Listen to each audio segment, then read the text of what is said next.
हर साल 15 दिन के लिए बीमार क्यों हो जाते हैं भगवान जगन्नाथ? जाने इससे जुड़ी पौराणिक कथा।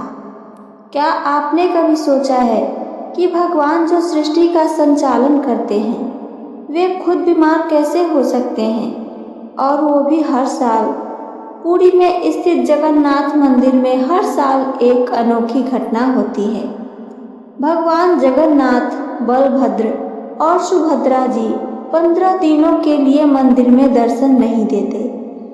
इस समय को कहा जाता है अनासर काल या अनवसर काल। तो चलिए आज जानते हैं भगवान जगन्नाथ हर साल बीमार क्यों पड़ते हैं, उन्हें कौन सी बीमारी होती है, कौन करता है उनका इलाज, और यह 15 दिन का रहस्य क्या है। जगन्नाथ कौन है, आइए जानते हैं सब कुछ इनके बारे में। भगवान जगन्नाथ को भगवान श्री कृष्ण का रूप माना जाता है। पुरी यानी ओडिशा स्थित जगन्नाथ मंदिर भारत के 4 धामों में से एक है। बद्रीनाथ, द्वारका, रामेश्वरम और पुरी। भगवान जगन्नाथ अपने भाई बलभद्र और बहन सुभद्रा के साथ यहाँ विराजते हैं। यह मंदिर विशेष है क्योंकि यहाँ भगवान पत्थर या धातु की मूर्ति में नहीं, बल्कि दरु ब्रह्मा यानी नीम की लकड़ी से बनी मूर्तियों में विराजते हैं। यही कारण है कि ये मूर्तियाँ जीवित मानी जाती हैं और इनके साथ मनुष्य जैसा ही व्यवहार किया जाता है, जैसे वस्त्र पहनाना, भोग लगाना, आराम देना, और यहाँ तक कि जब ये बीमार पड़ते हैं तो इनका उपचार भी किया जाता है। क्या है अनासर का अर्थ, आइए जानें। अनासर एक उड़िया शब्द है जिसका अर्थ है दर्शन न देना। यह वह अवधि होती है जब भगवान जगन्नाथ और उनके भाई बहन 15 दिन तक बीमार रहते हैं और अपने गर्भगृह यानी मंदिर का मुख्य भाग में आराम करते हैं। इन 15 दिनों में भक्तों को भगवान के दर्शन नहीं होते। यह अवधि ज्येष्ठ पूर्णिमा के बाद शुरू होती है और रथ यात्रा तक चलती है। भगवान को बीमार करने वाली कथा क्या है, आइए सुने। अब सबसे बड़ा सवाल है, भगवान बीमार क्यों होते हैं? इसका उत्तर हमें मिलता है एक गहरी परंपरा और भावना से जुड़ी कथा में। जो कथा आइए सुने। एक बार श्री कृष्ण द्वारका में थे। उन्हें बहुत दिनों से अपने मथुरा और वृंदावन के बाल्यकाल की याद आ रही थी। वे बाल्यकाल की स्मृतियों में लीन होकर अचानक भाव विभोर हो गए और अचेत होकर गिर पड़े। इस घटना के बाद उनका शरीर तेज से दुर्बल होने लगा। यही स्थिति उनके अवतार रूप में जगन्नाथ जी की मूर्ति के साथ जोड़ी गई। मान्यता है कि ज्येष्ठ शुक्ल पूर्णिमा को भगवान को गर्म जल से स्नान कराया जाता है, जिसे स्नान पूर्णिमा कहते हैं। उस दिन भगवान को 108 कलशों से गंगा जल और औषधियों से स्नान कराया जाता है, और इतना अधिक स्नान करने के बाद भगवान को सर्दी जुकाम बुखार होकर जाता है, यानी वह बीमार हो जाते हैं। इसलिए उन्हें 15 दिन विश्राम दिया जाता है। भगवान का इलाज कौन करता है? इन 15 दिनों में भगवान के गर्भगृह में केवल मंदिर के राजवैद्य यानी राज चिकित्सक को प्रवेश की अनुमति होती है। राजवैद्य भगवान को जड़ी बूटियों से तैयार की गई औषधि देते हैं। इस प्रक्रिया को कहा जाता है औषध सेवा। उन्हें गर्म पानी से स्नान कराना, औषधियों का लेप लगाना, तुलसी काढ़ा देना, सब कुछ किया जाता है जैसे किसी बीमार मानव की सेवा की जाती है। भगवान को क्या भोजन दिया जाता है? इस दौरान अनासर काल में भगवान को कोई ठोस या भारी भोजन नहीं दिया जाता है।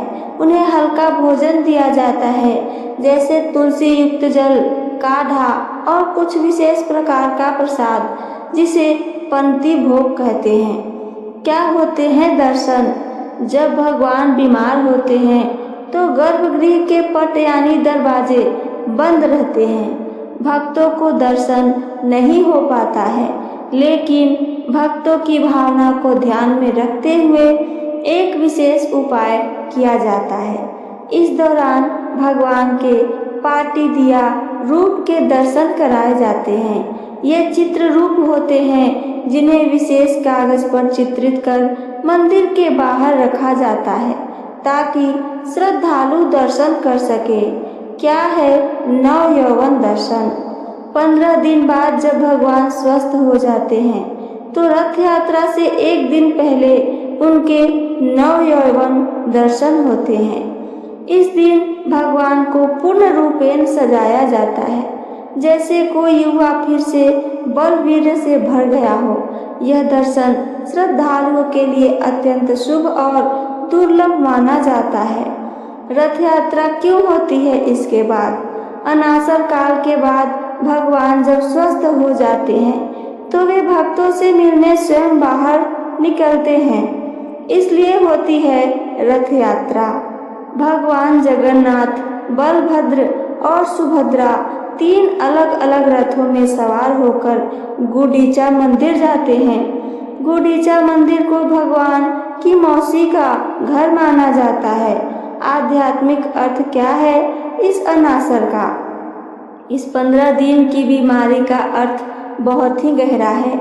यह सिखाता है कि भगवान भी हमारे समान भावना और परिस्थितियों से गुजरते हैं। वे भी बुखार में विश्राम करते हैं, औषधियाँ लेते हैं, गर्म जल से स्नान के बाद अस्वस्थ हो जाते हैं। यह भक्त और भगवान के रिश्ते को अत्यंत मानवीय और भावुक बना देता है। भक्तों की श्रद्धा। इन 15 दिनों में भक्तों का मन उदास हो जाता है। पूरी नगरी में एक तरह की शांति और प्रतीक्षा का माहौल बन जाता है। लोग बेसब्री से रथ यात्रा और नव यौवन दर्शन की प्रतीक्षा करते रहते हैं। ये सब का वैज्ञानिक दृष्टिकोण से भी आइए समझें। यदि इस परंपरा को वैज्ञानिक नजरिया से देखा जाए तो यह हमें यह भी सिखलाती है कि हर मूर्ति को विश्राम देना चाहिए। लकड़ी से बनी मूर्तियों का इलाज और संरक्षण जरूरी होता है। ग्रीष्म ऋतु में गर्म जल से स्नान के बाद सर्दी जुकाम जैसे लक्षण आ जाते हैं। इन सब का संदेश क्या है, आइए आगे वो भी सुनते हैं। इस कथा से हमें यह शिक्षा मिलती है कि भगवान हमारे जैसे हैं, लेकिन हम उनके जैसे बनने का प्रयास करें। रोग, आराम, सेवा ये जीवन का हिस्सा है और सच्चा भक्त वही है जो भगवान के बीमार होने पर भी उनसे जुड़े रहे। भगवान जगन्नाथ हर साल स्नान पूर्णिमा के बाद बीमार हो जाते हैं।